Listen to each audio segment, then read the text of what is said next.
بسم اللہ الرحمن الرحیم۔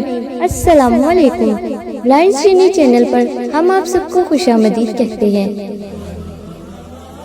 یہاں پر ہم آپ کو بصارت کی مشکل کا سامنا کرنے والے لوگوں کی زندگیوں کی متاثر کن اور دلچسپ کہانیاں سنائیں گے۔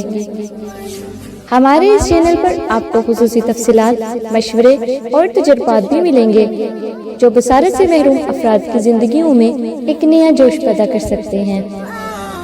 آئیں ہمارے اس سفر میں ہمارے ساتھ چلیں اور دیکھیں کہ لوگ اپنی ہمت اور عزم سے اپنی زندگیوں کو ایک نیا رنگ کیسے دیتے ہیں۔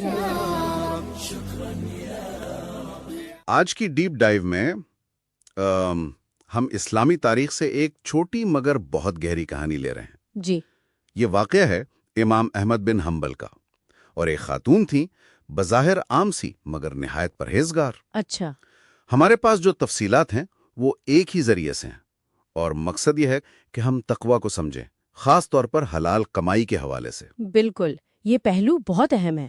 تو آئیے اس دلچسپ واقعے کی تفصیل میں چلتے ہیں۔ ضرور۔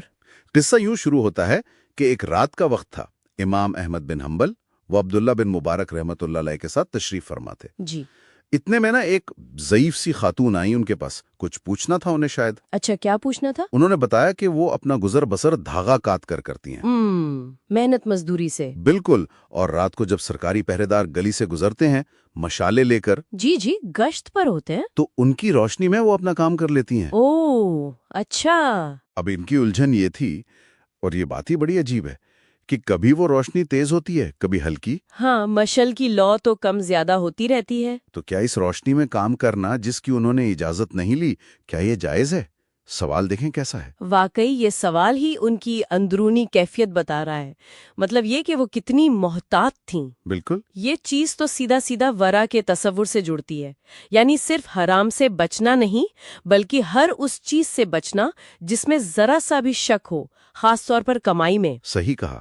ان کے لیے وہ صرف روشنی نہیں تھی، وہ ایک ذریعہ تھا جس پر ان کا حق واضح نہیں تھا۔ بالکل، بہت گہری سوچ ہے۔ اچھا، امام صاحب نے جب یہ سنا تو ان کا پہلا جواب بھی بڑا، آپ کہہ لیں، عملی تھا۔ کیا فرمایا انہوں نے؟ انہوں نے کہا کہ بھئی جتنی مقدار دھاگے کی تیز روشنی میں کاتی ہو نا، اس کا اندازہ کر لو اور اتنی رقم صدقہ کر دو۔ اچھا، ایک پریکٹیکل حل دے دیا۔ جی۔ لیکن بات یہاں ختم نہیں ہوئی۔ اوہ، کچھ دن گزرے، وہی خاتون پھر آ گئی۔ دوبارہ؟ اچھا۔ جی۔ اور اس بار ان کا سوال اور بھی زیادہ باریک تھا۔ وہ کیا تھا؟ کہنے لگیں کہ جو دھاگا وہ اپنے گھر کے چراغ کی روشنی میں کاٹتی ہیں، صاف روشنی میں، جی۔ اور جو چاند کی روشنی میں کاٹتی ہیں، جو ذرا مدھم ہوتی ہے۔ ہاں، فرق تو ہوتا ہے۔ تو انہوں نے پوچھا کیا ان دونوں میں کوئی فرق نظر آتا ہے؟ امام صاحب نے کہا ہاں بھائی، فرق تو ہے۔ چراغ میں زیادہ صاف کاتا جاتا ہوگا۔ بالکل۔ تو خاتون نے کہا کہ یہی میرے پریشانی ہے کہ چراغ کی روشنی میں دھاگا بہتر ہوتا ہے۔ اب فکر یہ ہے کہ روشنی کے اس فرق سے جو کوالٹی میں فرق آتا ہے، کہیں اس سے کمائی کی حلت پر تو اثر نہیں پڑتا؟ سبحان اللہ، یہ تو مطلب انتہائی احتیاط کی ہے نا۔ اور یہاں امام صاحب کا رد عمل بہت دلچسپ ہے۔ وہ ایک عظیم فقیہ تھے، جی، لیکن اس بار انہوں نے فوراً کوئی فتویٰ نہیں دیا۔ اچھا۔ پھر کیا کیا؟ وہ خاتون کی اس باریک بینی سے آپ کہہ لیں کہ متاثر ہوئے یا شاید متجسس ہوئے۔ انہوں نے فتویٰ دینے کے بجائے الٹا سوال کیا کہ پہلے یہ بتاؤ کہ کون سا دھاگا کس روشنی میں کاتا ہے۔ یعنی وہ مسئلے کی تہ تک جانا چاہ رہے تھے۔ بالکل۔ اب وہ صرف مسئلہ حل نہیں کر رہے تھے، وہ اس خاتون کی شخصیت، ان کے تقویٰ کے مقام کو سمجھنا چاہ رہے تھے۔ کہ آخر اس سوال کی وجہ کیا ہے؟ یہ صرف کوالٹی کا مسئلہ ہے یا کوئی اور بات ہے؟ جی، وہ اس روح کو سمجھنا چاہ رہے تھے جو اس سوال کے پیچھے، حلال و حرام کا معیار کتنا بلند ہے ان کے نزدیک۔ اور پھر کیا ہوا جب وہ خاتون چلی گئیں؟ جب وہ چلے گئیں تو امام صاحب نے عبداللہ بن مبارک سے کہا کہ آپ ذرا خاموشی سے ان کے پیچھے جائیں، اچھا۔ دیکھیں کہ یہ رہتی کہاں ہے۔ اوہ، ٹھیک ہے۔ تو عبداللہ بن مبارک گئے اور واپس آ کر بتایا کہ وہ خاتون ایک گھر میں داخل ہوئی ہیں جو مشہور زاہد حضرت بشر حافی کا ہے، وہ ان کی بہن ہے۔ بشر حافی؟ جی۔ جیسے ہی امام احمد بن حنبل نے یہ سنا، انہیں سب سمجھ آ گیا۔ فوراً؟ ہاں، فوراً کہنے لگے ہاں، ایسی غیر معمولی پرہیزگاری، حلال و حرام میں اتنی گہری تمیز، یہ تو ایسے ہی گھرانے سے ہو سکتی ہے۔ بالکل، یہاں وہ نقطہ واضح ہو جاتا ہے نا، ماحول اور صحبت کا اثر۔ جی، بشر حافی کا گھرانہ تو مشہور تھا زہد و تقوی میں، دنیا سے بے رغبتی میں۔ تو اس خاتون کا تقوی کوئی الگ تھلگ چیز نہیں تھی، وہ اس پورے ماحول کا عکس تھا۔ صحیح۔ تو اگر ہم اس پورے واقعے سے کچھ اہم باتیں نکالیں جی ضرور۔ تو پہلی تو یہی ہے کہ تقوی صرف موٹے موٹے گناہوں سے بچنا نہیں ہے، نہیں، بالکل نہیں۔ بلکہ دل کی گہرائی، معاملات میں بہت باریک بینی، خاص طور پر روزی روٹی میں۔ جی ہاں، رزق کا معاملہ بہت حساس ہے۔ اور دوسرا نقطہ وہ ورا کا ہے، شک والی چیزوں سے بھی بچنا۔ صحیح۔ اور تیسرا، جیسا آپ نے کہا، ماحول، صحبت، گھرانہ یہ کردار بناتے ہیں، خاص طور پر روحانی معاملات میں۔ بالکل۔